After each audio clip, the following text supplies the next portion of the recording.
Bismillahirrahmanirrahim. Allahumma inna nas'aluka ilman nafi'an wa rizqan tayyiban wa amalan mutaqabbala. Allahumma anfa'na bima 'allamtana wa 'allimna bima yanfa'una wa zidna ilma. Amin ya Allahu ya rabbal alamin. Ikhwatil iman rahimani wa rahimakumullah. Uhayyikum jami'an bitahiyyatil islamil khalidah wa tahiyyatul islami salam. Assalamu alaikum warahmatullahi wabarakatuh. Alhamdulillahi rabbil alamin wa bihi nasta'inu ala umurid dunya wad din. Ashhadu an la ilaha illallah wa ashhadu anna Muhammad Rasulullah. Allahumma fasalli wa sallim wa barik ala sayyidina Muhammad sayyidil mursalin wa ala alihi wa sahbihi ajma'in, amma ba'du. Alhamdulillah, tidaklah sebaik-baik majelis kecuali majelis yang menjauhi ghibah. Majelis yang bermanfaat adalah majelis yang menambah iman.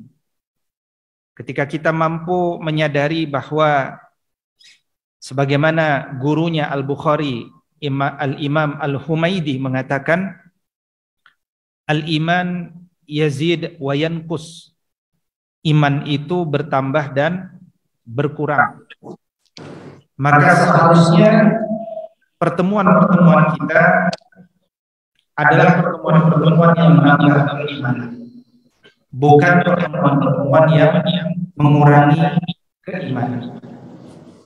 Al-iman yazid bitta'ah. Iman itu akan selalu bertambah dengan ketaatan. Sebaliknya, al-iman yanqusu bil maksiyah, akan berkurang dengan kemaksiatan. Tapi tidak disebut manusia kalau manusia tidak pernah mengalami kelemahan iman. Tetapi seorang mukmin akan menjadikan kelemahan imannya hanya dalam waktu sesaat untuk kemudian melompat melahirkan amal-amal yang lebih besar. Maka sudah sepantasnya kita senantiasa berdoa kepada Allah, ya muqallibal qulub, tsabbit qulubana ala dinik. Ya musarrifal qulub, sarrif qulubana ala ta'atik. Wahai yang membolak-balikkan hati, teguhkan hati ini berada di jalanmu. Allahumma arinal haqqa haqqa warzuqna ittiba'ah. Ya Allah, tunjuki kepada kami bahwa yang hak itu hak, dan mudahkan kami untuk mengikuti yang hak. Wa arinal batila batilan warzuqna ijtinabah. Ya Allah, tunjukkan bahwa yang batil itu batil dan mudahkan kami untuk menjauhinya. Di antara kebiasaan sahabat ketika bermajelis, mereka mengajak sahabat yang lainnya. Hayya nu'minu sa'atan. Mari kita beriman sesaat. Maknanya bukan berarti yang ikut majelis adalah orang-orang yang tidak punya iman. Tetapi maknanya adalah orang-orang yang hadir dalam majelis adalah orang-orang yang meyakini betapa mahalnya iman. Hari ini kita beriman, belum tentu mati dalam kondisi beriman. Maka lebih baik kita senantiasa merawat keimanan itu sehingga kita pun mati dalam kondisi juga dalam kondisi beriman. Ikhwatil iman rahimani wa rahimakumullah, alhamdulillah 1 Muharram 1444 Hijriah. Malam ini namanya malam bina iman dan takwa. Dan ini adalah sesi yang ketiga. Ini adalah sesi yang ketiga. Artinya Masjid Syuhada di bawah kepemimpinan Al-Ustaz Didik akan konsisten melakukan malam bina iman dan takwa. Ketika ketua DKM membina iman sahabat-sahabatnya, maka iman ketua DKM pun akan terpelihara. Dan saya selalu meyakini wallahu fi aunil abdi maka nal abdu fi auni akhihi. Allah itu akan selalu menolong hambanya selama kita menolong saudara kita. Majelis ini sarana tolong menolong, ta'awun alal birri wat taqwa. Karena untuk masuk surga nggak bisa sendirian. Kita harus senang tolong menolong dan bahagia dalam tolong menolong. Tidak ada manusia yang hidup sendirian. Makanya ba'da kita berdua-duaan dengan Allah dalam sholat pun kita mengucapkan Assalamualaikum, Assalamualaikum. Untuk menyadarkan setiap yang sholat bahwa engkau masih hidup di dunia dan di dunia itu kumpulan manusia. Orang itu baru disebut bermanfaat kalau dia hidup di tengah manusia. Ya kan? Makanya disebut khairun nas anfa'uhum linnas. Sebaik-baik manusia adalah yang bermanfaat. Kalau dia sendirian di tengah hutan, nggak bicara manfaat. Tapi ketika dia berada di tengah manusia, baru ada potensi lahirnya manfaat. Ya. Nah, saya ingin mengawali dengan 1 Muharram ini. Yang pertama, ibadahnya orang-orang beriman, dia bergantung pada 2 makhluk, matahari dan bulan. Betul? Oh, lagi dicerna. Kita nggak bisa beribadah kecuali menggunakan 1 matahari. Betul nggak? Dalam pengertian konteks harian. Ya, saya sadar hari ini banyak orang nggak pakai matahari karena ada jam. Ya, tapi di beberapa daerah di Indonesia orang itu masih ada yang mengatakan udah masuk waktu zuhur belum? Dia lihat ke langit. Oh sudah. Dan ternyata betul sesuai dengan kalender atau penanggalan yang ada. Itu luar biasa. Karena memang sudah turun-temurun orang ngelihat dengan matahari. Begitupun bulan. Sekian banyak orang bergerak hanya melihat bulan. Dan betul ketika dikatakan ini tanggal berapa, dia lihat ke bulan. Oh ini tanggal 15 gitu ya. Dan benar tanggal 15. Karena orang sudah lama bergantung dengan bulan. Maka ketika disebut yas'alunaka anil ahillah, ya ada 12.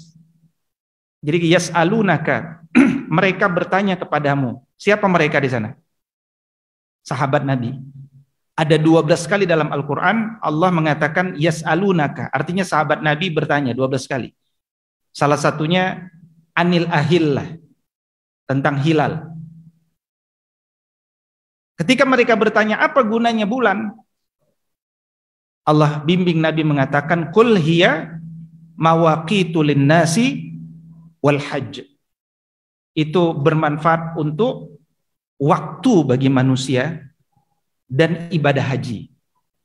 Ya, tanpa disebut haji sebenarnya udah cukup. Mawaqitu linnas. Tapi disebut wal hajj menunjukkan jangan sampai seorang muslim kalau punya uang 45 juta masih mikir beli expander apa naik haji. Antum pilih mana? Ya, pengalaman hidup saya mengatakan kalau kita pilih expander, hajinya makin lama. Sekarang aja ada 30 tahun. Ya, Dan saya khawatir ke depan anak baru lahir udah nggak bisa naik haji. Ya, karena begitu lahir udah nggak mungkin naik haji. Karena sudah 70 tahun mungkin gitu kan. Tetapi kalau antum dahulukan haji, maka insya Allah expander antum dapat. Yakin itu. Kenapa? Kalau kita dahulukan Allah, Allah akan mudahkan dunia kita. Tapi kalau kita kejar dunia, kita belum tentu mudah untuk sampai ya kepada apa yang Allah ridhoi. Maka selalulah kacamata kita yang terbaik, yang tertinggi. Nah, sejak Allah menciptakan langit dan bumi ini, standarnya sejak awal sudah jelas, yaitu berapa bulan? 1 tahun, 12 bulan. Allah katakan, inna iddatas syuhuri indallahi hitsna asyara syahran fi kitabillahi yauma khalaqas samawati wal ardh. Jumlah bilangan di sisi Allah itu ada 12 bulan. Itu sudah sejak awal Allah berkehendak menciptakan langit dan bumi. Minha arba'atun hurum. Di antara 4 bulan itu ada bulan haram. Zalikad dinul qayyim fala tazlimu fihinna anfusakum. Itulah ciri agama yang lurus, maka di bulan haram jangan engkau berbuat kezaliman. Apakah maknanya selain bulan haram kita boleh melakukan kezaliman? Bukan. Maknanya kezaliman yang dilakukan di bulan haram dosanya berlipat ganda. Mafhum mukhalafahnya, perbuatan baik di bulan haram pahalanya juga berlipat ganda. Mabit di bulan haram pahalanya berlipat ganda. Antum nginap di satu rumah yang disebut sebagai Baitullah, rumah Allah. Kalau rumah antum bukan Baitullah, ya kan? Tapi ini satu di antara Baitullah. Dan kita menginap di rumahnya Allah. Berarti kita menjadi tamunya Allah. Ya kan? Kita saja kalau ada tamu diperintahkan Allah untuk memuliakan. Apalagi kita datang ke rumah Allah. Ya. Makanya para ayah, para laki-laki, kita butuh Baitullah. Karena disinilah sumber cahaya. Hidup ini keluar dari masjid, kita akan menemui kegelapan jiwa manusia. Siapa yang menerangi mereka? Orang-orang yang mengambil cahaya dari rumah Allah. Dari mana teori ini saya dapat? Dari Quran surat cahaya. Surat An-Nur, surat 24 ayat 31. Ayat 31, surat An-Nur itu jilbab ya. Ayat 35 ya, bukan 31 itu tentang jilbab. 35, 36, 37. Surat cahaya, kata cahaya pertama kali adanya di ayat 35. Allah mengatakan a'udzubillahi minasyaitonir rajim. Allahu nurus samawati wal ard. Mathalu nurihi kamishkatin fiha misbah. Al-misbahu fi zujajah. Allah cahayanya menerangi langit dan bumi. Dan seterusnya. Di mana cahaya itu diambil? Lihat ayat 36-nya. Fi buyutin adzinallah. Ambil dari rumah-rumahnya Allah. Bagaimana caranya? An turfa'a wa yuzkara fiha ismuhu yusabbihu lahu fiha bil ghuduwi wal asal. Pagi petang kita berzikir, mengambil energi baik dari rumah Allah. Karena dari rumah Allah ini kemudian nanti kita laki-laki diperintahkan keluar untuk berdagang. Orang berdagang supaya apa? Supaya jadi orang kaya. Kalau kaya memang kenapa? Kalau kaya kita bisa memberikan nafkah untuk keluarga, untuk masyarakat berinfak, bisa berhaji, bisa berdakwah dan seterusnya. Maka ayat 37 mengatakan rijalul la tulhihim tijaratu wala bay'un an dzikrillah. ya, rijal, dia tidak akan terbuai dengan perniagaan dan perdagangan dari zikir kepada Allah. Maksudnya bukan kita nggak boleh berdagang, tapi maksudnya adalah jangan sampai perdagangan itu melalaikan diri kita dari Allah, supaya tidak melalaikan wa iqamis shalah wa itaiz zakah ila akhir ayat. Terus kerjakan sholat dan keluarkan zakat. Dari 32 kali kata sholat diulangi, 28 kali bersanding dengan zakat. Menunjukkan orang yang melaksanakan sholat pasti dia mudah mengeluarkan zakat. Maka evaluasilah tahun lalu, apakah kita bersegera mengeluarkan zakat atau menunda-nunda mengeluarkan zakat. Karena ciri ahlus sholat, dia ahlus zakat. Di masa Sayyidina Abu Bakar radhiyallahu taala anhu, yang beliau perangi adalah orang yang sholat tapi tidak mau mengeluarkan zakat. Nah, kembali kepada bulan haram, kata Nabi 4 bulan haram itu salasatun mutawaliyatun, Zulqa'dah, Zulhijjah, Muharram, ada 3 yang berturutan. Disebut Zulqa'dah, orang istirahat, Zulqa'dah, orang duduk, orang tidak beraktivitas. Ngapain? Karena mempersiapkan diri untuk berhaji. Maka Zulhijjah, memiliki ibadah haji di bulan itu. Nah, kenapa kemudian dipilih Muharram sebagai bulan pertama dari kalender Hijriah? Di antara alasannya karena orang sudah selesai beribadah haji. Memang apa hubungannya kalau ada orang selesai ibadah haji? Hubungannya adalah orang kalau sudah selesai ibadah haji punya energi besar. Punya energi kebaikan yang banyak. Meluap-luap dalam jiwanya. Luapannya Faidur Rabbani, luapannya dilempar kemana? Nah, dia hadir untuk dilempar ke tengah masyarakat. Berarti energi Muharram adalah energi membuat perubahan. Gitu. Tetapi sebelum membuat perubahan, penuhilah diri kita dengan energi-energi terbaik dari Allah Subhanahu wa taala. Haji adalah satu yang utama dalam energi kebaikan itu. Kenapa satu Oke. Jadi waktu itu ya Abu Musa al-Asy'ari mendapatkan surat dari Sayyidina Umar ibn al-Khattab radhiyallahu taala sebagai khalifah. Ada surat. Tapi beberapa surat datang secara berkala dari Umar, membuat Abu Musa terkadang bingung. Ini yang mana surat yang lebih dulu, mana yang belakangan? Tanggal berapa ini dikirim? Ya, Abu Musa al-Asy'ari itu gubernur di Basrah, Irak. Ya, dan itu bukan jarak yang dekat dari Makkah ke Irak, dari Madinah ke Irak, tidak dekat.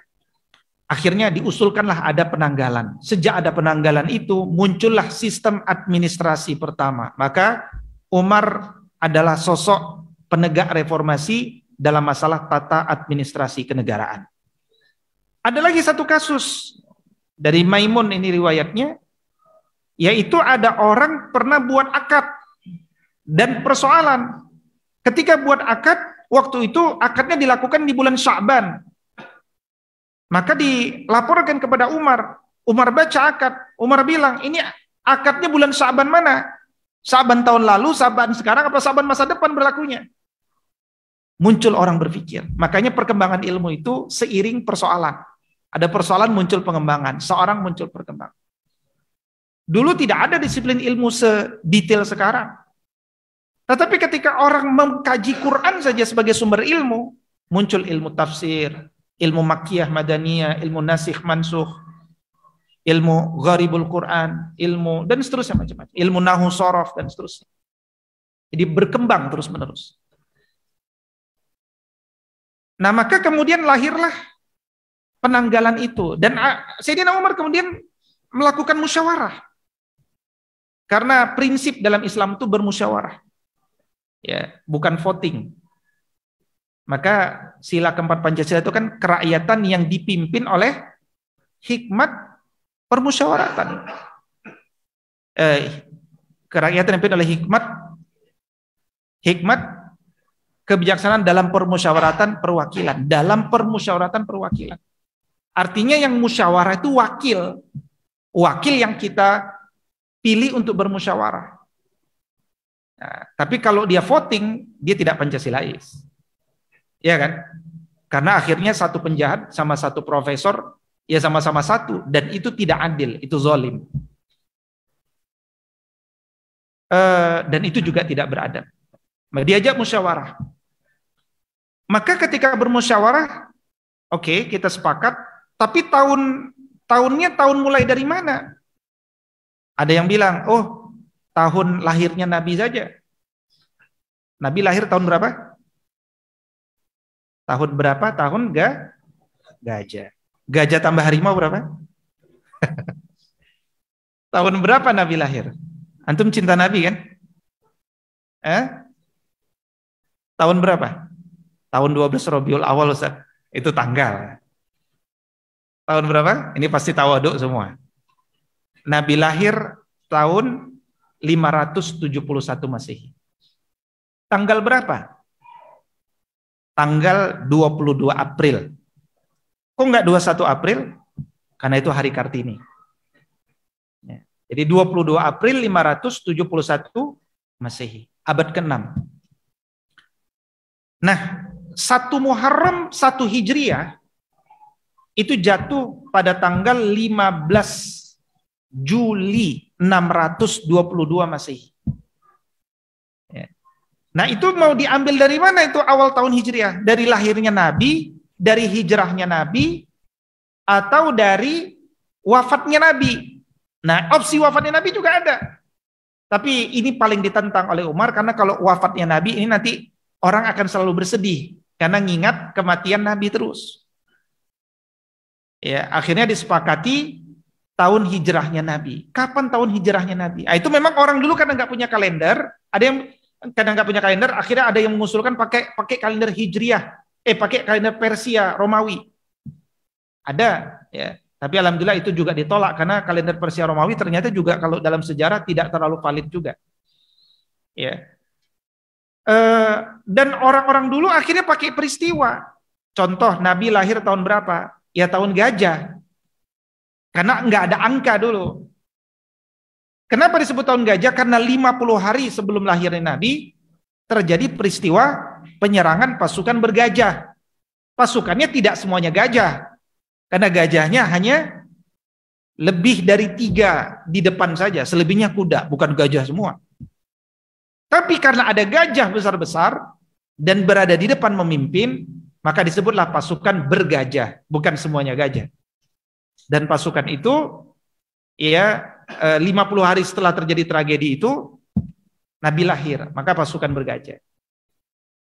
Ada lagi nanti tahun Fijar, karena di tahun itu kaum Quraisy pernah saling bunuh-bunuhan, perang Fijar, nanti perdamaian. Ada lagi disebut tahun renovasi Ka'bah, karena Ka'bah pernah rusak karena banjir. Ya, nah, tahun berapa? Nah, akhirnya disepakatilah tahun hijrahnya Nabi. Nah, ini memilih hijrahnya Nabi menunjukkan satu kata dalam pandangan Sayyidina Umar, karena semua orang tahu kapan Nabi hijrah dari Mekah ke Yatsrib. Semua orang tahu. Maka dia lebih mudah difahami. Nah, muncul bulan apa? Nah, Nabi hijrah bulan apa? Bulan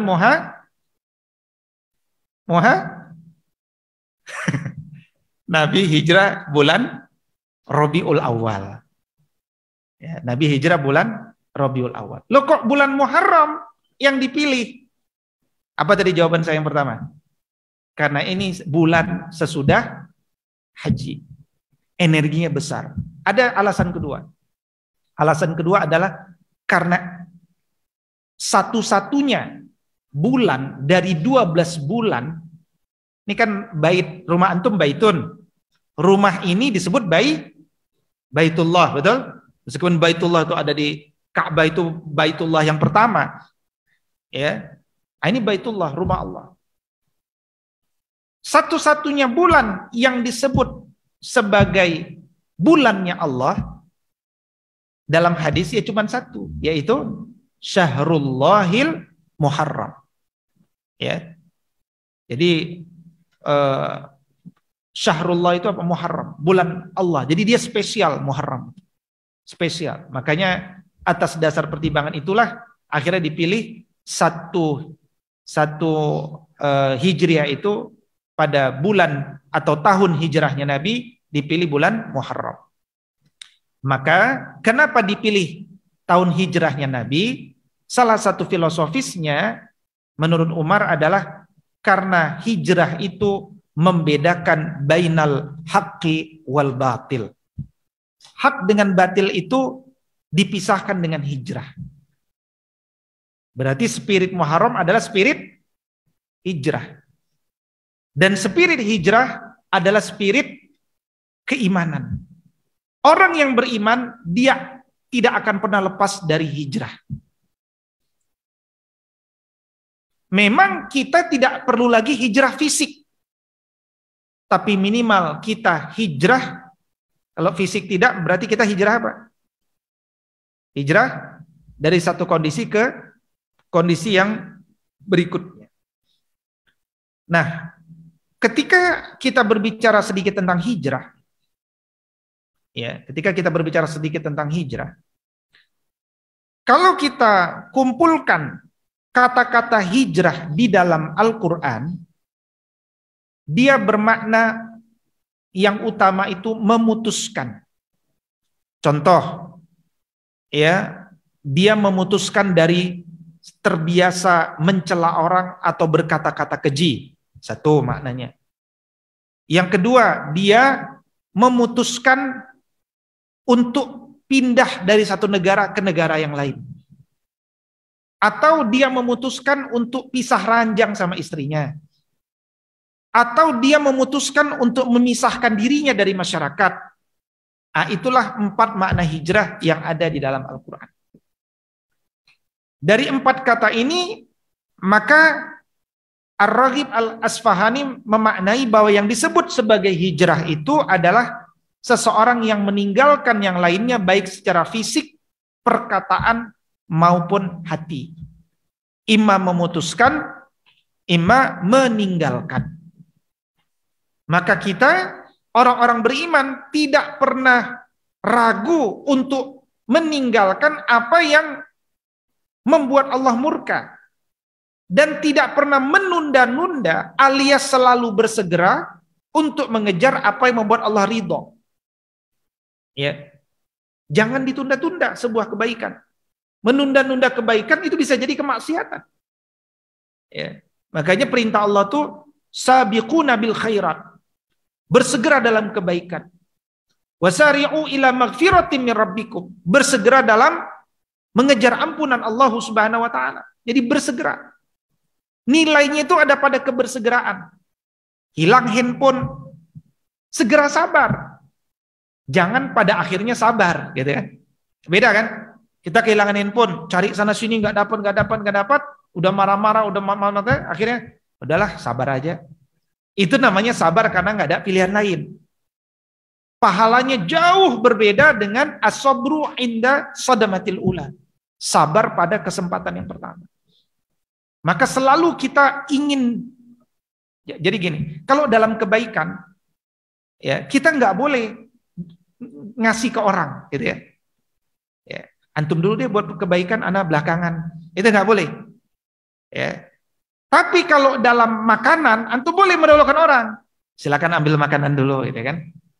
Tapi kalau dalam kebaikan, jangan. Ente sholat dulu deh, aneh belakangan. Enggak bisa. Ya, jadi jangan berlomba-lomba, jangan berakhir-akhir dalam masuk neraka, dalam masuk surga. Tapi berlomba-lombalah masuk jannah. Mudah-mudahan yang lebih dahulu masuk jannah, dia akan menarik sahabat-sahabatnya bersamanya ke jannah. Gitu. Ya. Nah, ini secara umum. Nah, kemudian ya kita tahulah bagaimana Nabi Ibrahim juga berhijrah, Nabi Lut juga berhijrah, Nabi Musa berhijrah, ya, dan seterusnya, ya.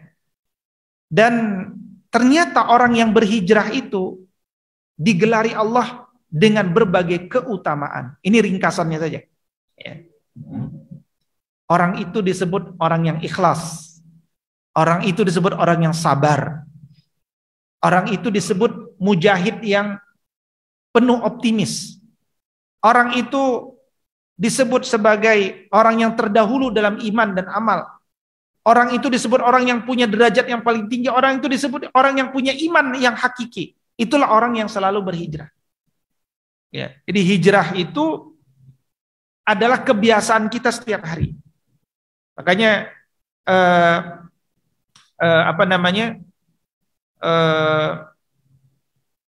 ya ayyuhalladzina amanu taqullaha wal tanzur nafsum ma qaddamat lighad wattaqullah. Jadi dia selalu bergerak ke arah yang lebih baik. Itu hijrah. Nah, ketika kita berhijrah, Allah mengatakan orang itu mendapatkan janji dari Allah. Apa itu? Keluasan rizki. Berapa banyak orang yang akhirnya berhijrah, dia menyesal. Kenapa? Kok saya nggak hijrah dari dulu ya? Contoh, ada orang memperlambat nikah. Ya kan? Ada yang belum nikah? Kalau ada ya istighfar ya. 100 kali. Ya. Kadang ada memperlambat nikah. Sampai umur 30 dia baru nikah. Baru dia sadar. Kok saya nggak nikah dari dulu ya? Kan gitu kan? Kenapa dia memperlambat-lambat hijrah? Mengubah diri dari yang tadinya single jadi punya pasangan hidup gitu. Ya kan? Jadi sama, ada orang melakukan kemaksiatan, misalkan dia melakukan riba, melakukan judi dan seterusnya. Dan dia bertahan di sana, kenapa? Karena aduh, nanti saya dapat makan dari mana? Oh, itu berbahaya. Ya, berbahaya. Jangankan dia. Ya, ini studi kasus misalkan mahasiswa-mahasiswa STID Muhammad Natsir aja misalkan Dewan Dakwah. Ya, kenapa saya sebut STID Muhammad Natsir? Karena ini agak spesial. Lulusan-lulusan itu dikirim ke daerah. Ya, Hidayatullah juga sama ormas yang mengirim ke daerah-daerah. Dakwanya di pedalaman. Ya, ini nggak punya pekerjaan dari awal. Nikah dikenalin, habis itu dikirim ke tempat-tempat di balik hutan, gitu ya. Yang itu untuk ke sana dia diantar, sampai sana bukan dia nggak mau balik lagi kota, nggak tahu jalan ke kota, gitu.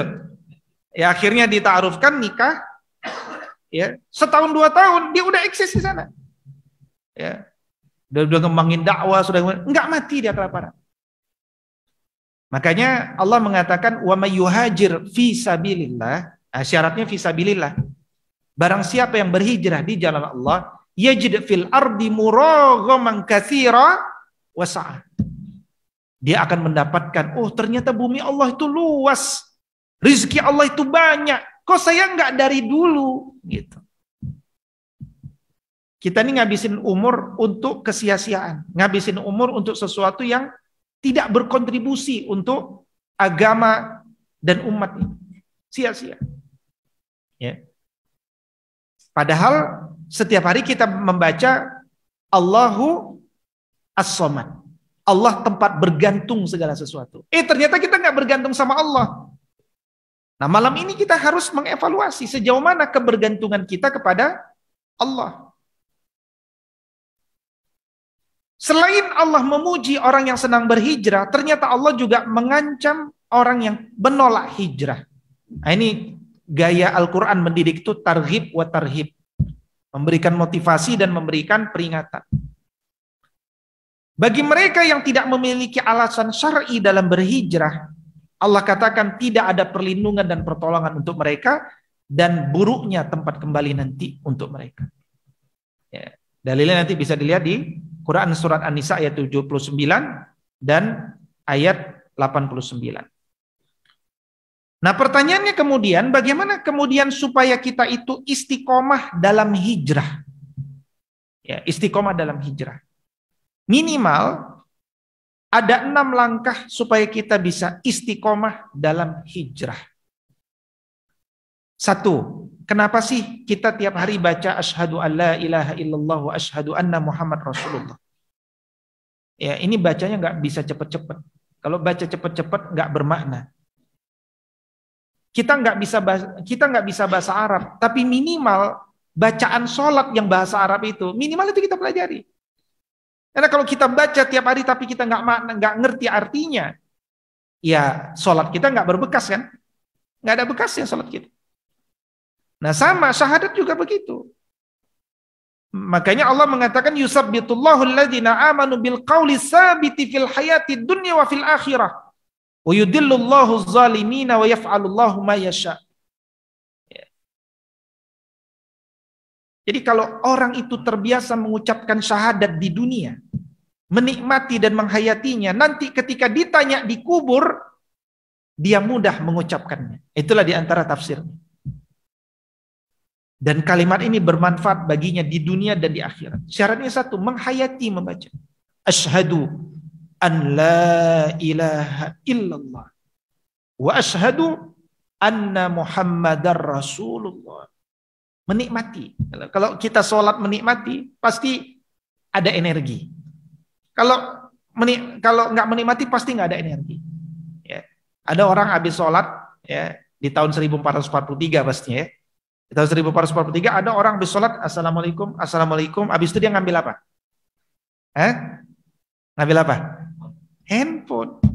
Iya kan? Ngambil handphone. Ya.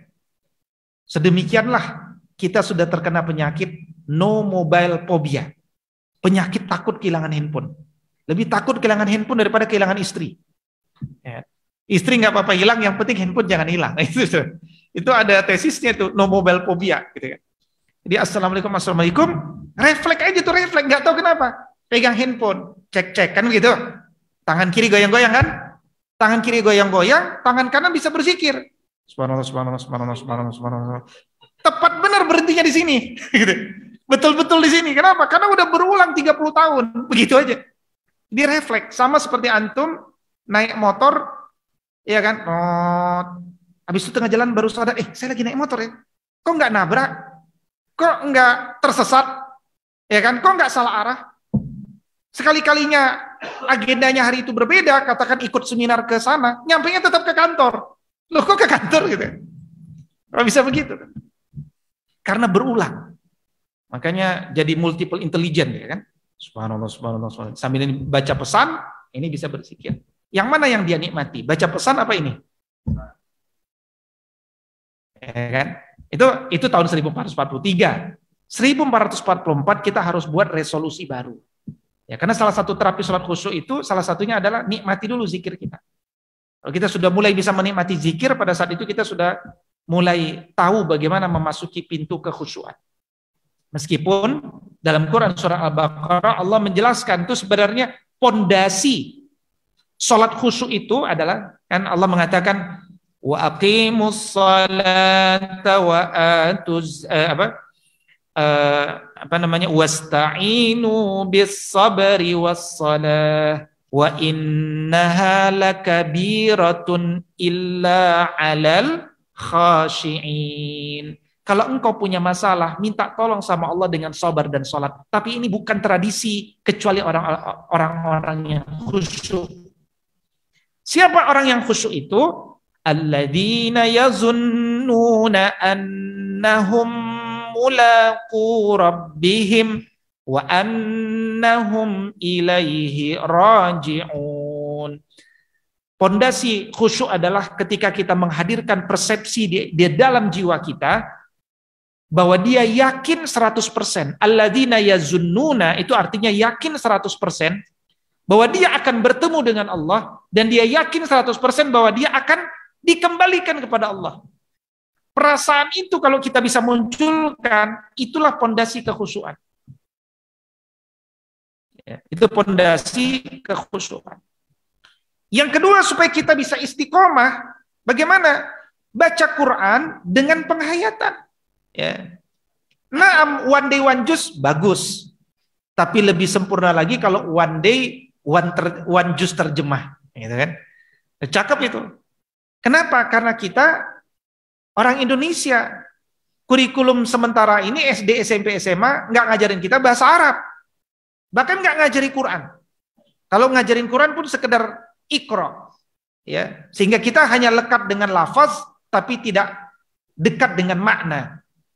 Makanya banyak orang yang KTP-nya Islam tapi aktivitasnya terbaratkan. Kenapa? Karena dia nggak ngerti bagaimana harusnya berpandangan hidup Islam. Karena dia nggak pernah baca terjemahnya. Beda sama orang Arab, masih kecil udah bisa bahasa Arab. Ya kan? Kalau kita belum. Nah, karena itu penting bagi kita untuk wajib, itu wajib hukumnya, membaca terjemah itu wajib. Ya. Kenapa? Karena memahami itu wajib. Sarana untuk sampai pada pemahaman, diantaranya membaca terjemah, itu yang paling mudah, menjadi wajib. Maka bacalah Al-Quran itu dengan makna. Dan itulah perintah dalam Quran surat Shad, surat 38 ayat 29. Jadi kalau kita ingin jadi orang yang cerdas, caranya apa? Tadabbur. Yang ketiga, semakin komitmen dalam menjalankan syariat Allah.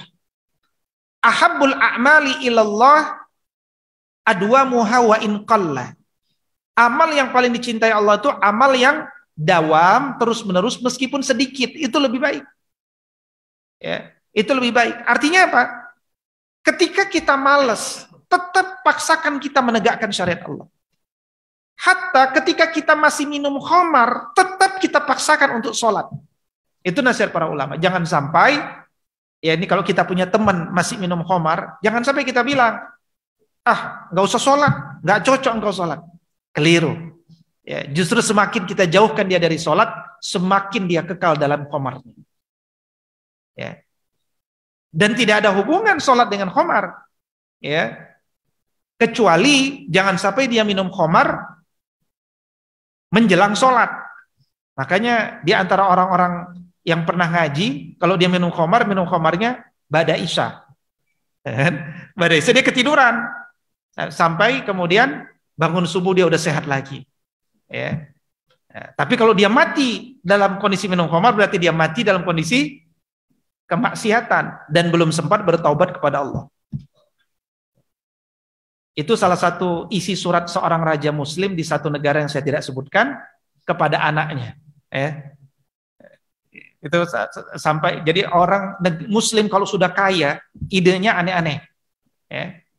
Jadi dia nasihatkan, nak, khamar itu haram.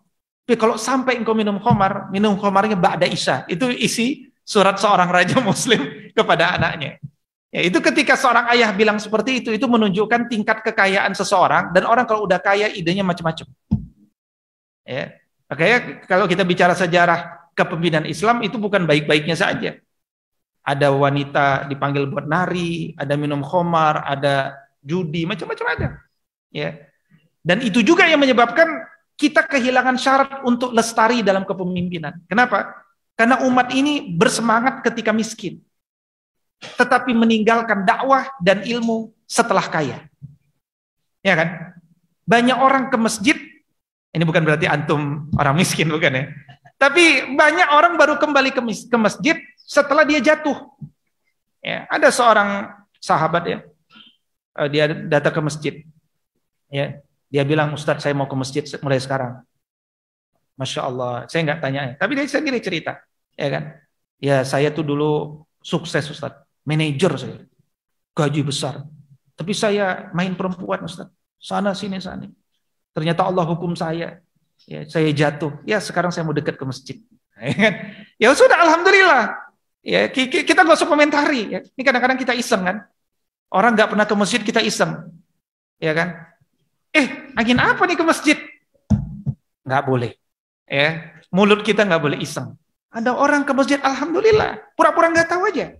Gitu itu akhlak kita. Ya, jangan sampai orang lagi semangat diisengin, nggak ke masjid lagi. Gara-gara siapa dia nggak ke masjid?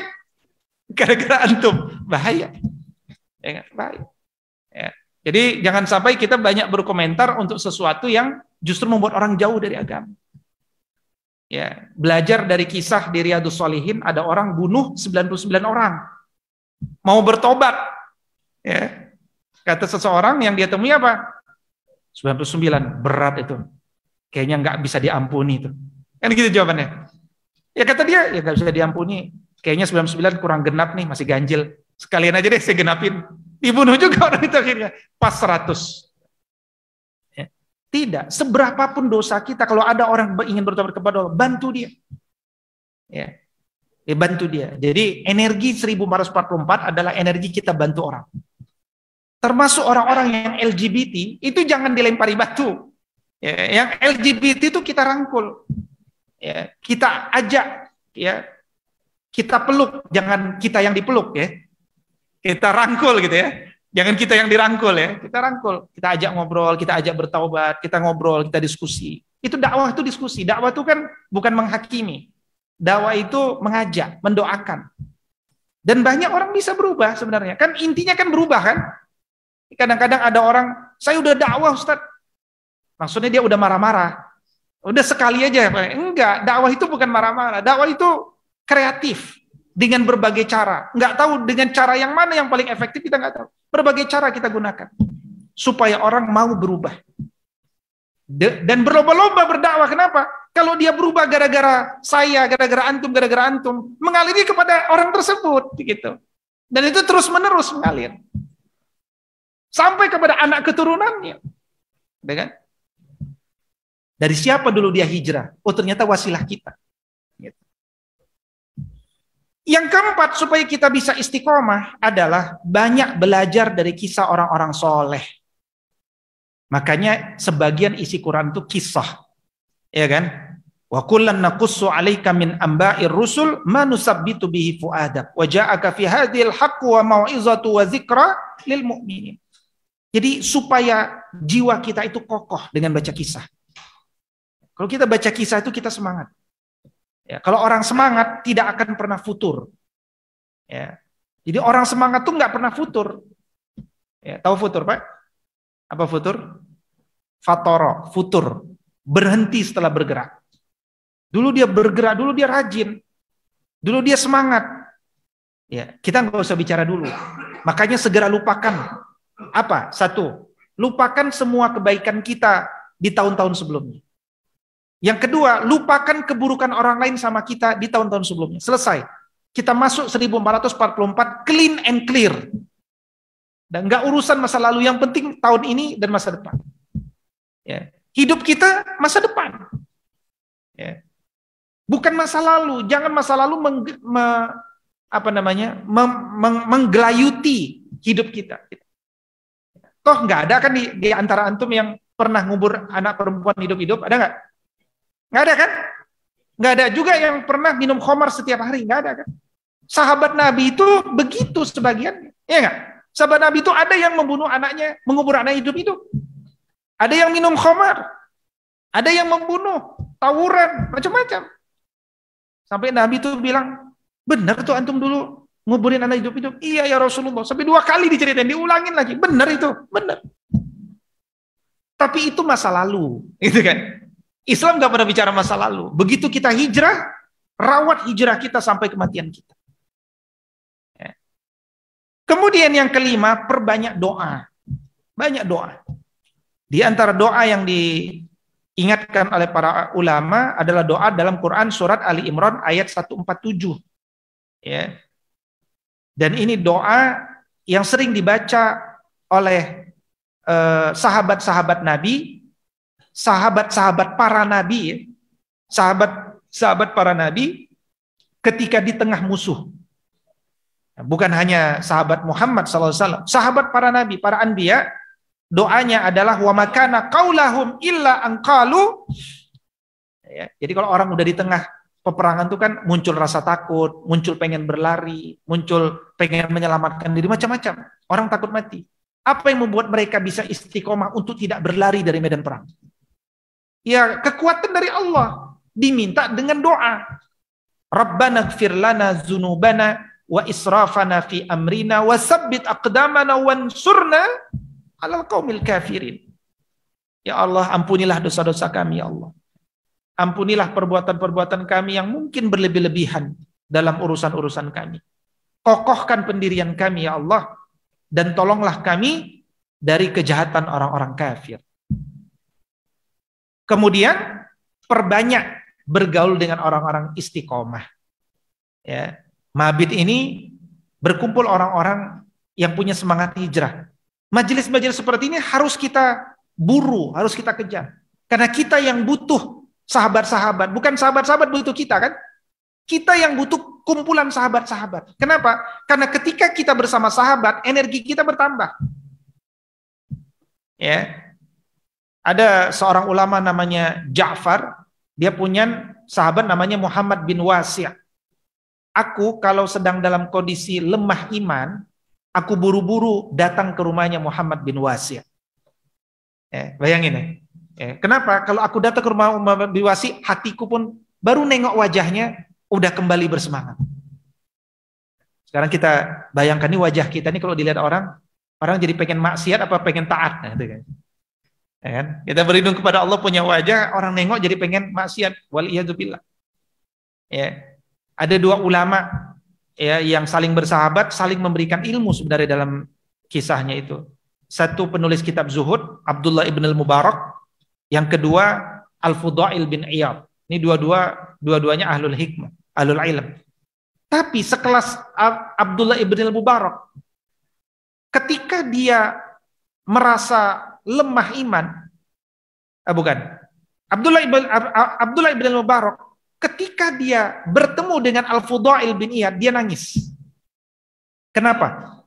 Dia ngerasa ilmunya sedikit sekali dibandingkan Al-Fudail bin Iyad. Padahal Al-Fudail bin Iyad dalam riwayat lain banyak bertanya sama Abdullah bin Mubarak. Tapi Abdullah bin Mubarak kalau ketemu Al-Fudail bin Iyad nangis dia. Kenapa? Ya Allah, sampai umur sekian kok ilmu saya masih sedikit dibandingkan Fudail bin Iyad. Itu ulama gitu ya. Makanya orang kalau tahu dia paham. Kita hari ini nggak nangis kenapa? Karena kita nggak paham, gitu kan? Kita ngelihat orang berilmu, ya kita cukup berdecak kagum saja. Kita nggak punya keinginan untuk menjadi berilmu kan?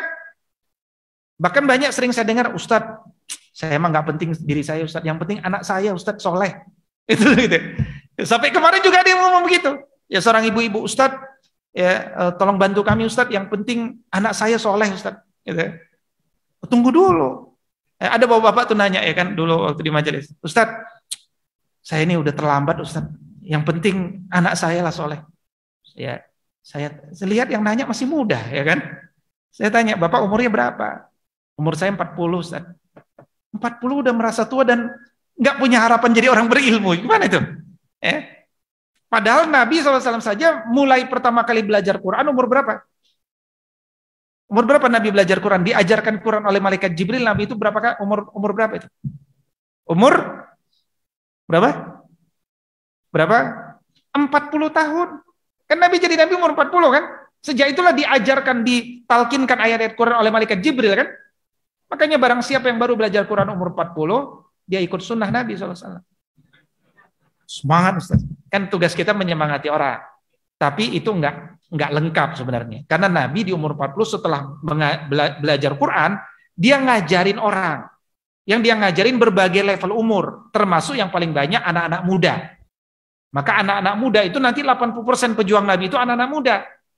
Ya, karena dia mengajari anak-anak muda. Tapi dia juga mengajari yang selevelnya seperti Abu Bakar, mengajari juga orang tua gitu. Nah, itu juga sunnah. Tapi dari situ kita belajar umur 40 belum tua, belum. Ya, umur 60 pun belum tua. Jangan keliru. Ini enggak usah bicara tua dah kita. Ya. Yang ada adalah kalau orang umurnya sudah 60 tahun, orang itu pasti punya banyak pengalaman baik. Ya enggak? Orang itu senior dalam kebaikan. Kalau berdoa lidahnya lebih didengar Allah daripada orang muda. Makanya orang yang usia 60, hilangkan saja cermin kaca di rumah, enggak usah ada. Karena begitu kita lihat cermin, nanti ngelihat, wah udah tua. Kayaknya bentar lagi mau mati, saya enggak bisa ngapa-ngapain. Jangan. Ya. Karena itu fisik. Kan yang menua fisik kan. Kalau ruh nggak menua, ruh bertambah pengalaman. Kemarin tahun 43, sekarang tahun 44, nambah pengalaman lagi 1 tahun lagi. Dan ruh ini nggak pernah mati, kan begitu? Ruh ini diciptakan dan bersifat abadi. Dia pindah alam saja, dia dilepaskan daripada jasad untuk masuk ke alam barzakh. Dan dia tetap hidup. Ya, makanya ketika disebutkan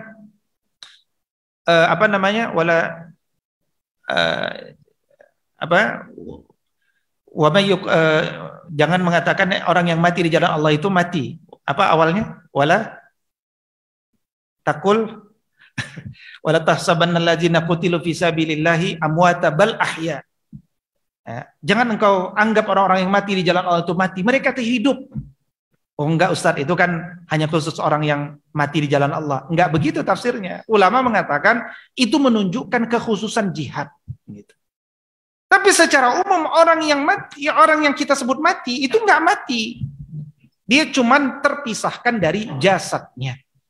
Dia hidup dan berada dalam genggaman Allah. Quran surat Az-Zumar ayat 30. Makanya kalau orang sudah mati, ya, ada yang bilang, Ustadz, bukankah orang kalau sudah mati itu ruhnya 7 hari masih muter-muter di rumah, Ustadz? Itu perlu pemikiran, ya. Karena yang namanya ruh dicabut, itu diambil oleh malaikat, diletakkan dalam kain kafan dari jannah. Kalau kita bilang ruhnya masih muter-muter di rumah 7 hari, itu sama saja dengan menuduh malaikat kerja tidak profesional. Malaikat udah menganggap bawa ya kan, sampai alam barzakh, loh kok nggak ada kosong, ada lagi muter-muter di rumah. Malaikat itu profesional, tidak bisa disuap, dia bekerja sesuai apa yang Allah perintahkan kepadanya. Nah karena itu kemudian tugas kita apa? Tugas kita bagaimana supaya kita ini mati dalam kondisi husnul khotimah. Nah sahabat semuanya, ketika kita ini dalam kondisi semangat dalam iman, ya, ketika kita ini semangat dalam iman, maka yang penting untuk kita rawat adalah kenapa kita harus bahagia bersama iman itu. Nah itu bicara iman itu bicara mindset. Makanya tahun 1444 kita buat new mindset. New mindset pasti melahirkan new result. Cara pandang baru, hasilnya pasti lebih baru, lebih baik. Ya. Jadi yang namanya iman tuh yang mengubah persepsi kita tentang sesuatu yang membuat hati kita tenang. Ya. Contoh ya, ilustrasi dunia bukan ilustrasi iman. Di beberapa daerah Jakarta ada yang namanya langganan banjir, ya kan? Daerah mana tuh? Ya. Pokoknya tiap tahun banjir. Mau di rumah, mau dijual rumahnya pun udah pasti nggak bisa, karena udah dikenal daerah itu banjir. Itu namanya nasib kan? Nggak bisa dijual, nggak bisa pindah. Ya akhirnya apa? Mau nangis nggak bisa juga. Kalau nangis tambah banjir kan? Nah, mendingan menikmati banjir. Nah itu new mindset itu. Ya sudah, ngapain disesali? Makanya kita lihat ada orang pas banjir malah ngambil tempat tidurnya main prosotan gitu kan. Menikmati banjir akhirnya. Kan begitu. Ya, itu namanya mindset. Iman tuh begitu. Tapi iman itu bukan apa yang menurut kita baik, tapi apa yang Allah anggap apa yang Allah tetapkan baik. Karena itu always start with positive mind. Mulailah tahun 1444 ini dengan positive mind. Ya. Selalu berpikir positif, jangan pernah berpikir negatif. Ana ma'azanni abdi bi. Aku bersama persepsi hambaku. Kalau kita punya positif mind, Allah akan berikan hasil yang positif. Tapi kita belum bergerak, kita sudah aura negatif, ya Allah akan berikan sesuai persepsi kita. Ya. Maka orang yang berpikir positif, dia pasti bahagia, termotivasi, optimis, kuat jiwanya, encourage.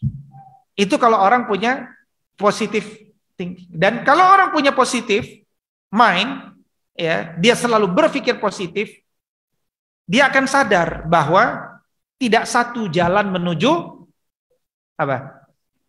Bukan Roma, itu Vatikan. Tidak satu jalan menuju Mekah. Ya kan? Bisa lewat Yaman, bisa lewat Afghanistan, bisa lewat Iran, bisa lewat banyak. Jadi kalau kita gagal di sini, belok sini, lanjut sini, lanjut sini. Kegagalan itu kesuksesan yang tertunda. Ya. Dan kegagalan itu adalah guru yang paling berharga. Maka nikmati kegagalan. Karena tidak ada orang sukses kecuali melewati kegagalan demi kegagalan. Kita hari ini menikmati kesuksesan orang lain, padahal dia sukses setelah melewati kegagalan. Sementara kita nggak siap gagal. Nggak bisa. Hidup itu harus siap melewati kegagalan demi kegagalan. Dan di balik kesuksesan itu ada kelelahan. Makanya saya tutup penyampaian saya dengan jadilah orang yang bahagia.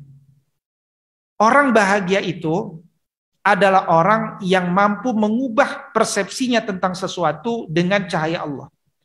Makanya orang yang beriman, dia pasti bahagia. Ya. Orang yang bahagia, jasadnya sehat. Orang yang sehat pasti produktif. Orang yang produktif pasti prestatif. Maka jangan bicara prestasi kecuali berawal dari iman. Ya. Kecuali berawal dari iman. Ya, maka bahagia yang kita kejar itu bukan bahagia yang sifatnya terbatas. Ya, Bapak Ibu, kalau malam ini dikasih nasi padang 1 kotak, mungkin bahagia. Ya, mungkin kan udah jam 12 kan? Jam 11 mungkin. Tapi katakan antum lapar, bahagia tuh dikasih nasi kotak. Ya, nasi kotak kebuli lah misalkan. Bahagia. Lagi selesai, lagi makan nikmat makan, dikasih lagi 1 kotak nasi kebuli lagi, bahagia nggak? Bahagia plus bingung kan? Gimana caranya nih? Lagi bingung dikasih lagi nasi kotak. Antum berada pada posisi equilibrium. Wah, saya udah nggak bisa lagi nih, bahagianya udah berhenti. Ternyata apa yang kita anggap bahagia itu ada batasnya. Bill Gates udah bosan jadi orang bahagia. Berita pekan lalu kan? Ada yang baca nggak? Bill Gates mau menjual semua hartanya, dia ingin lepas dari orang terkaya nomor 1 di dunia. Sementara kita masih ngejar jadi orang terkaya. Beda kan? Ternyata itu bukan kekayaan bukan sesuatu yang abadi dalam kebahagiaan. Maka marilah kita cari the true sa'adah. Loh, kenapa disebut sa'adah, Ustaz? Karena kosakata bahagia banyak dalam Al-Quran, tapi kosakata bahagia yang sebenar-benarnya itu adalah as-sa'adah, dan itu hanya ada di dalam Quran surat Hud. Surat Hud, ayat surat 11, ayat 104 sampai 108, as-sa'adah dan as-syaqawah. Dan ternyata orang yang bahagia itu adalah ketika orang itu masuk ke jannahnya Allah Subhanahu wa taala. Allah mengatakan wa ammal ladina su'idu fa fil jannah khalidina fiha madamatis samawati wal ard illa ma syaa rabbuka ata'an ghaira majzuz. Lawannya sa'adah apa? Lawannya as-sa'adah itu adalah asy-syaqawah. Allah katakan fa ammal ladina syaqu, ya, orang yang nanti betul-betul tidak bahagia itu apa? Fa finnar, karena mereka masuk ke nerakanya Allah, lahum fiha zafiru wa syahiq.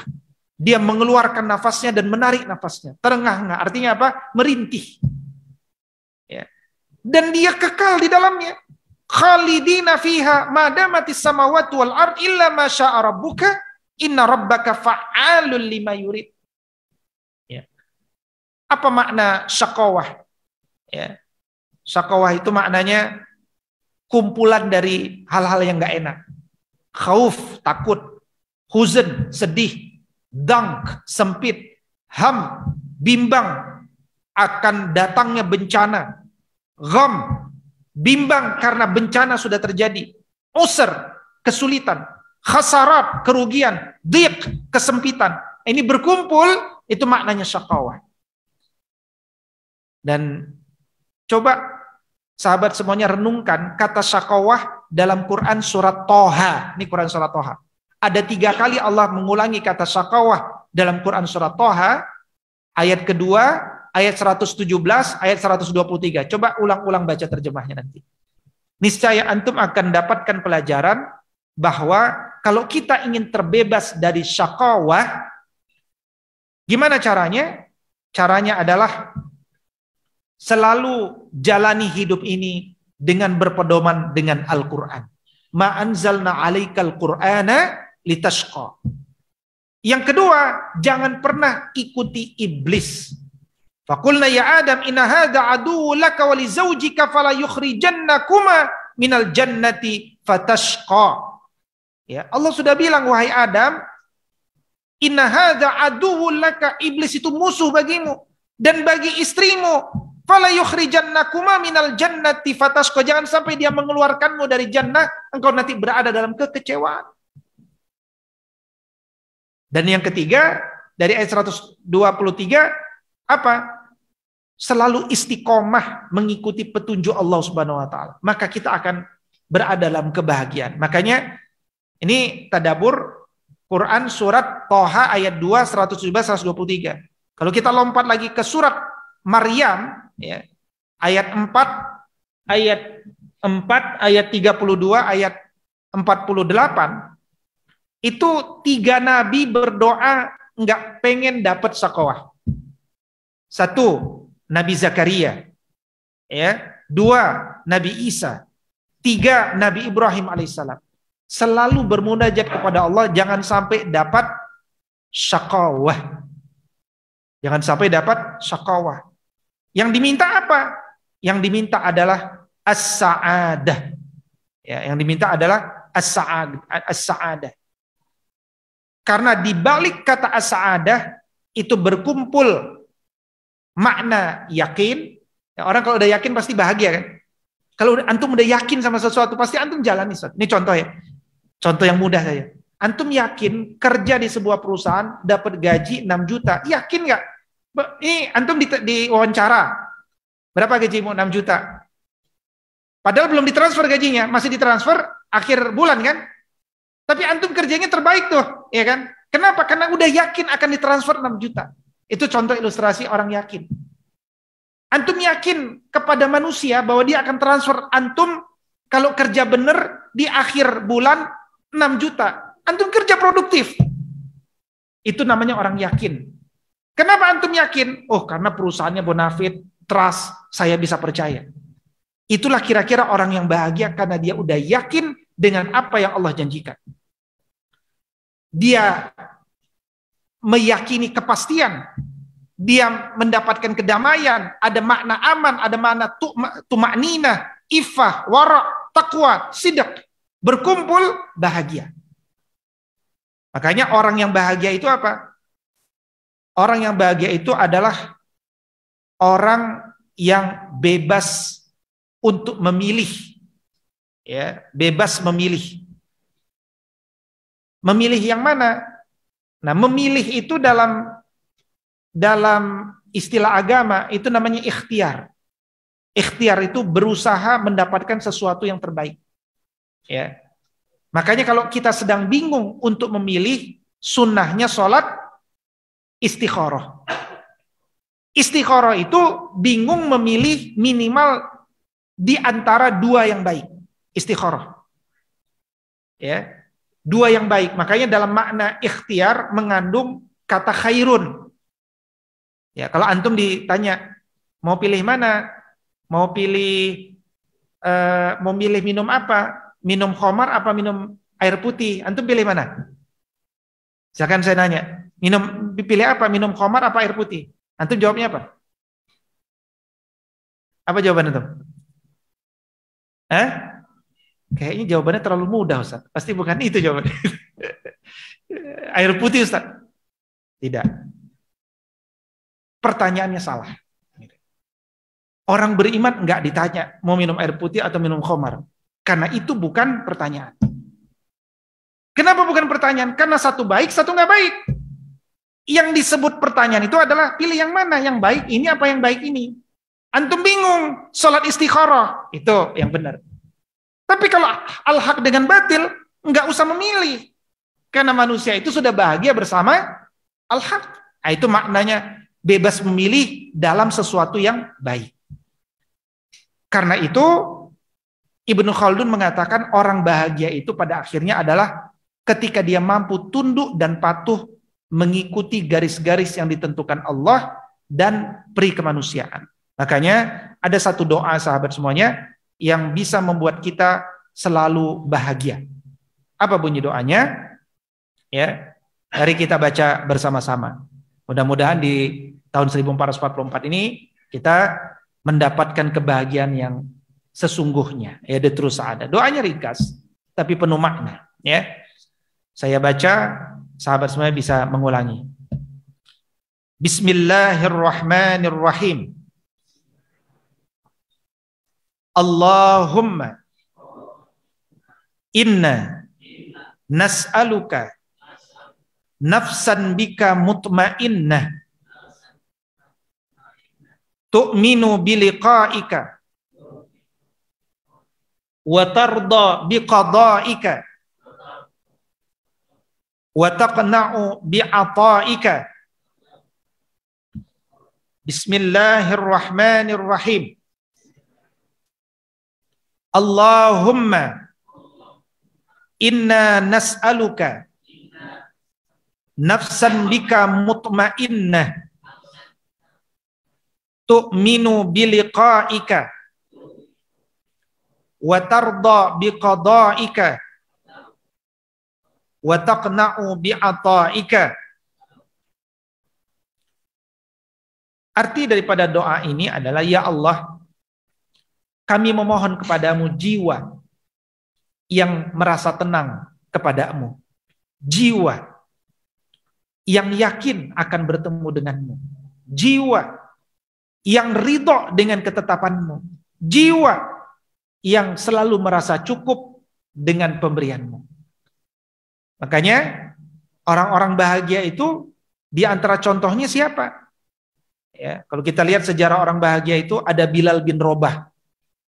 Dihukum taruh batu di atas badannya, di atas dadanya. Dia bahagia lewati. Itu contoh orang bahagia. Ada Mus'ab bin Umair, orang kaya, terkenal, harum, ganteng.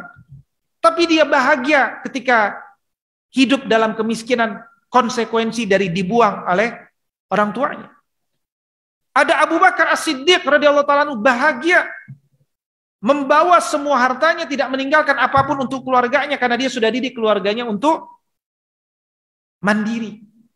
Ada Umar bin Al-Khattab, orang lain hijrah sembunyi-sembunyi. Umar bin Al-Khattab bahagia, hijrah sambil kampanye, ya kan? Ya enggak? Sahabat semuanya, ya kan? Besok saya mau hijrah. Jam 12 dari balik bukit.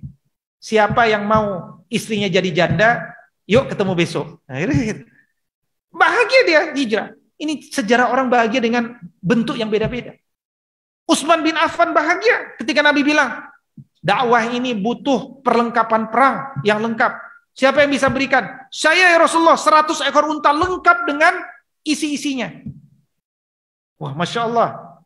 Ternyata Nabi nanya lagi, siapa lagi? Gitu ya. Utsman bilang, oh kurang ternyata. Saya lagi ya Rasulullah. Gitu kan. Jadi bahagia aja ngasih, bahagia. Ya.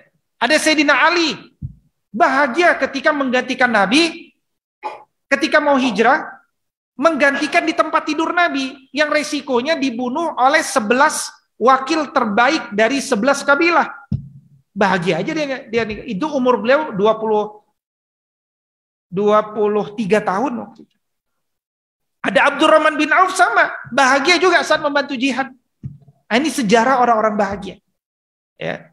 Bayangkan dengan orang bahagia, ya, ada orang bahagia, ada laki-laki bahagia, tiap hari latihan di gimnasium, di gym, ya kan, latihan di gym, makan telur 12, bayar latihan sekian dan seterusnya. Dia bahagia. Pengen dapat apa? Pengen dapat otot yang kuat toh? Ada orang bahagia naik gunung 12 jam, berangkat jam 8 malam supaya ngejar jam 4 pagi, ngejar apa? Sunrise. Bahagia deh, padahal penuh onak duri, beresiko, dia bahagia aja lewat. Ada seorang perempuan bahagia diet, ya kan? Supaya badannya singset lagi, supaya katanya dicintai lagi sama suaminya katanya. Ya, bahagia dia yang melewati, padahal itu penuh resiko. Ya. Bahkan ada seorang laki-laki bilang dulu ketika masa jahiliyah berpacaran sama seorang perempuan, dia buat surat. Wahai wanita, bukit akan kudaki, lautan akan kuseberangi untuk mendapatkan cintamu. Ada begitu. Ya. Nah kita hari ini nggak disuruh nyeberangi lautan, nggak disuruh daki bukit. Yang penting azan subuh kita berangkat dari masjid dari rumah ke masjid, kan begitu? Ternyata berat. Pertanyaannya, masih cintakah kita kepada Allah? Ataukah cinta itu hanya di bibir? Mudah-mudahan 1444 menjadi tahun terbaik dari seluruh rangkaian tahun yang kita masih diberikan kesempatan untuk hidup. Dan kalau kita diwafatkan di tahun 1444, mudah-mudahan kita diwafatkan dalam kondisi husnul khotimah. Amin ya Allah rabbal alamin. Sebelum ditutup, mungkin ada yang ingin menambahkan atau ingin didiskusikan. 1-2 pertanyaan, dipersilakan. Kami persilakan kepada jamaah untuk mengajukan 1, 2, 3 pertanyaan.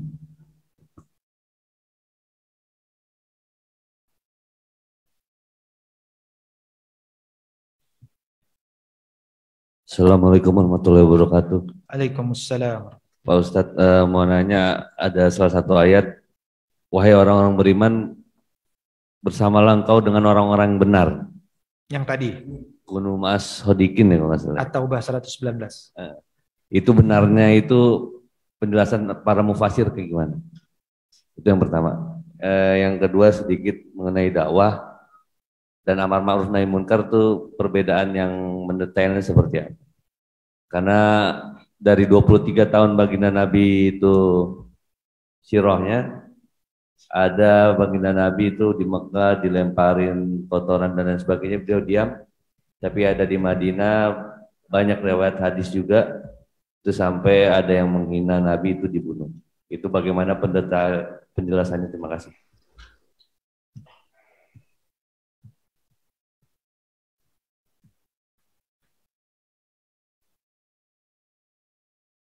Yang lain mungkin sekalian. Baik, untuk pertanyaan selanjutnya, yang pertama kita tampung dulu untuk pertanyaan yang selanjutnya. 1 pertanyaan.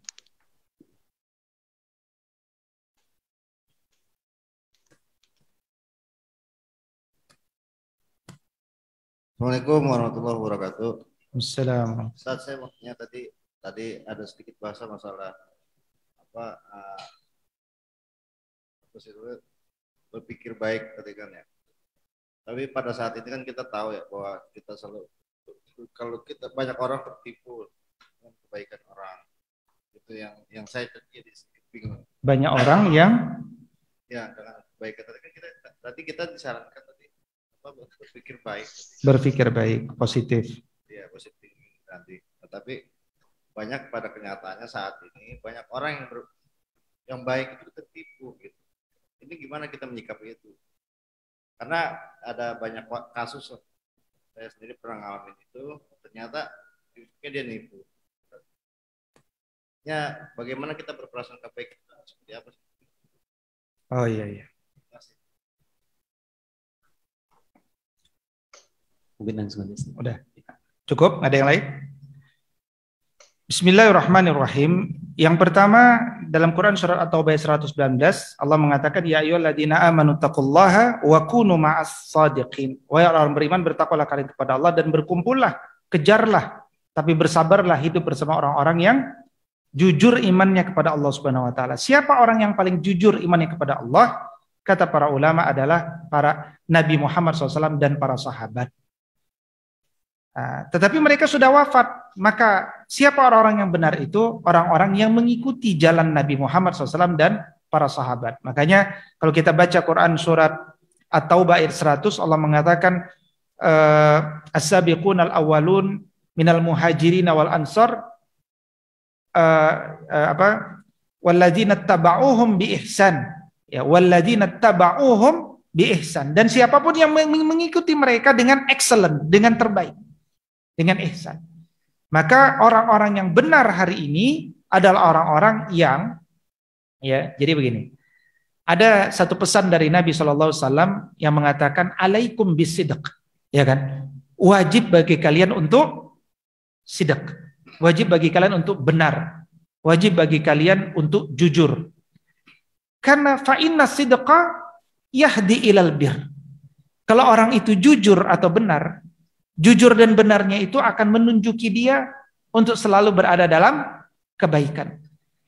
Wa innal birra yahdi ilal jannah. Dan kebaikan itu akan membawa dirinya kepada jannah. Wa ma yazalur rajul as-sidq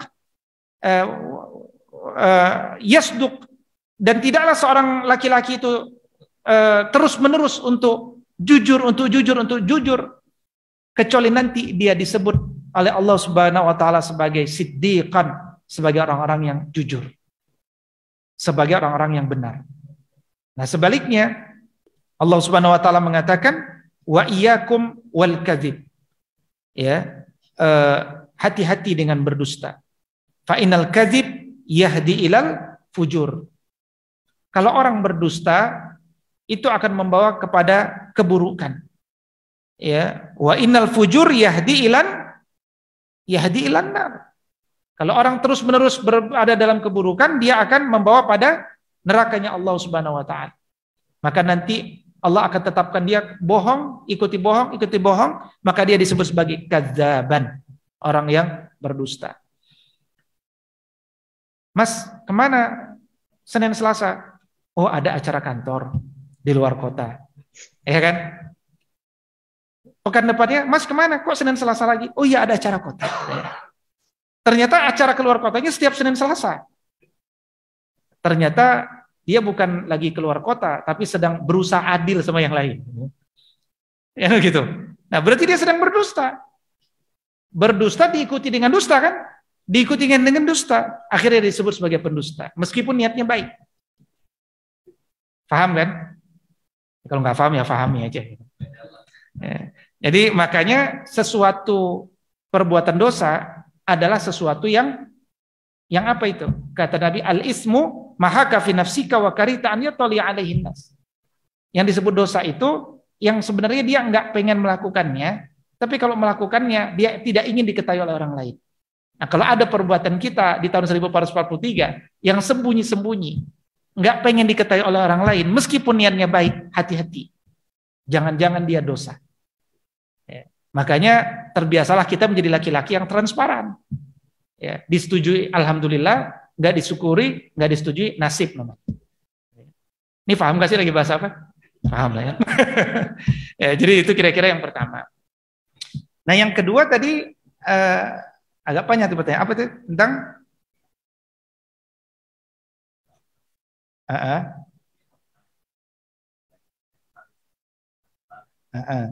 Taif. Ya, bagaimana? Bismillahirrahmanirrahim. Perbedaan itu menunjukkan ilmu bagi kita bahwa sikap manusia itu nanti tergantung konteksnya. Banyak orang bilang ketika kita dihina, Nabi itu pemaaf, kan gitu ya. Betul, Nabi pemaaf. Tapi Nabi juga pemarah di sisi yang lain, gitu ya. Jadi Nabi marah pada waktu yang tepat, Nabi juga memaafkan pada waktu yang tepat. Akhirnya kita memiliki ilmu kapan kita harus marah, kapan kita harus sabar. Ya. Ketika di Taif, Nabi dilempari sampai berlari ke kebun, dikejar-kejar. Itu malaikat sampai datang. Gimana ya Rasul? Kita balik aja nih Taif, gitu kan? Apa kata Nabi SAW? Innahum qaumun la ya'lamun. Dia itu kaum yang enggak tahu. Mudah-mudahan nanti lahir ke anak keturunan mereka yang bertauhid. Tapi ketika perang Badar, itu Nabi enggak, orang pada tidur, Nabi enggak henti-hentinya terbangun, enggak henti-hentinya berdoa. Sambil selendangnya itu enggak beraturan, ya, sampai sahabat setianya mengingatkan, ya Rasul, enggak sampai begitulah doa. Tapi Nabi sampai berdoa begitu, ya Allah, kalau besok nih perang Badar kami kalah, ya kan? Kalau engkau tidak hancurkan musuh-musuh Allah, tidak akan ada lagi orang yang menyembahmu setelah ini. Sampai begitu tuh doa Nabi. Saking inginnya menang. Kan beda doanya. Maka Nabi paling mengetahui kapan dia harus memaafkan orang, kapan dia harus tidak memaafkan orang. Nah, dalam konteks dia tidak memaafkan itu konteks perang. Nah, konteks perang, prinsip dalam Islam itu adalah, ini dalam konteks bulan Muharram lagi ya, dalam konteks bulan Haram lagi ya. Apa hukum berperang di bulan haram? Hukumnya haram. Pertanyaan berikutnya, bagaimana kalau diserang di bulan haram? Ya kan? Nah, itulah yang disebut wal fitnatu asyaddu minal qatl. Itu tafsirannya apa? Kalau kita diserang di bulan haram, kita diam aja, itu fitnah. Kenapa? Agama kita diinjak-injak. Maka kesimpulannya apa? Musuh tidak dicari. Tapi kalau musuh datang, jangan berlari. Kira-kira gitu bahasa kita. Ya, kita nggak pernah cari musuh. Tapi kalau musuh datang, jangan kita pakai alasan bulan haram, Mas, jangan serang kami. Nggak. Ya kan? Ya. Itu kehinaan justru bagi kita. Hatta di bulan haram sekalipun ketika diserang, kita bergerak. Bimbingan Al-Quran begitu. Dengan itulah umat menjadi berwibawa, karena orang akhirnya segan dengan umat ini. Gitu ya. Kira-kira itu. Nah, yang pertama tadi, bagaimana, itu sebenarnya pertanyaan kalau dalam bahasa saya mungkin begini. Bagaimana Ustadz saya menilai orang ini baik bener apa baik nggak bener gitu. Ya, kok wajahnya kelihatan baik kok, tapi malah saya dibohongin gitu ya kira-kira maknanya kan. Ya, begini. Salah satu kisah yang bisa kita angkat adalah ada seorang sahabatnya Umar yang menawarkan kepada Umar teman yang bisa membantu dia dalam perjalanan. Ya, wahai Umar, ini ada sahabatku, insya Allah dia bisa menemanimu di perjalanan. Orangnya soleh, baik. Apa kata Umar? Ente udah pernah jalan bareng nggak sama dia sebenarnya? Belum pernah. Udah pernah mabit bareng belum di Masjid Syuhada? Gitu. Belum pernah. Pernah bermuamalah nggak dengan dia? Nggak pernah juga. Ente belum kenal. Belum kenal. Kita ini baru kenal, ini ya kita kenalan, siapa nama antum, dari mana, kenalan malam ini kan gitu. Tapi kita sebenarnya belum kenal, kecuali 3 alat ukur ini sudah tercapai. Yang satu insya Allah sudah, malam ini kita tidur bareng. Kita tahu siapa yang ngorok, ya kan? Siapa yang suka bangun malam, siapa yang suka jalan malam-malam sendiri. Nah, itu tuh nanti ketahuan malam. Nah, yang kedua, orang kita belum kenal sebelum kita pernah jalan bareng. Kenapa? Jalannya, kalau jalan bareng itu maksudnya jalan dalam kesulitan. Ya. Orang kalau udah berada dalam kesulitan, muncul ego yang aslinya. Ya kan? Nafsi-nafsi udah, ada yang pemarah, ada yang nggak mau taat, ada macam-macam kan gitu. Padahal sunnah dalam berjalan itu kan ada pemimpin, ada dipimpin toh. 2 orang saja orang berjalan harus ditetapkan siapa pemimpin, siapa dipimpin. Itu sunnah. Ya. Nah, ketika di tengah jalan dalam kondisi lapar, haus, kita udah nggak mikir teman, ego kita datang. Di situ kita kenal siapa saudara kita. Nah, yang ketiga adalah kita pernah nggak bermuamalah dengan dia, pernah investasi bareng nggak, pernah kerja sama bisnis nggak, pernah hutang piutang nggak, bagus nggak, bagus, cakep. Kalau nggak bagus, cukup tahu. Ternyata dia bukan sahabat sejati kita, begitu. Jadi ada alat ukur untuk mengatakan orang itu baik atau tidak baik. Dengan demikian, ketika kita mengukur orang itu baik atau tidak baik, harus penuh dengan ilmu. Ya, ada orang misalkan minjam uang kepada kita, kita cek minjamnya nggak karu-karuan, sekali minjem udah besar gitu kan, belum pernah kenal, minjemnya 3 juta. Orang ini siapa? Nah, tanya sekitar, ada yang nggak pernah bermuamalah dengan dia. Oh, mungkin ada bilang bagus Ustaz, orangnya soleh, ya selalu ini, berarti ada catatan, oh bagus, kan begitu, ya. Jadi mengenali hakikat seseorang itu penting bagi kita, dan itu wujud daripada keberhati-hatian kita dalam beragama. Kira-kira demikian, supaya nggak mudah dipinterin orang lain. Tadi kan kita begitu ya. Wallahu ta'ala.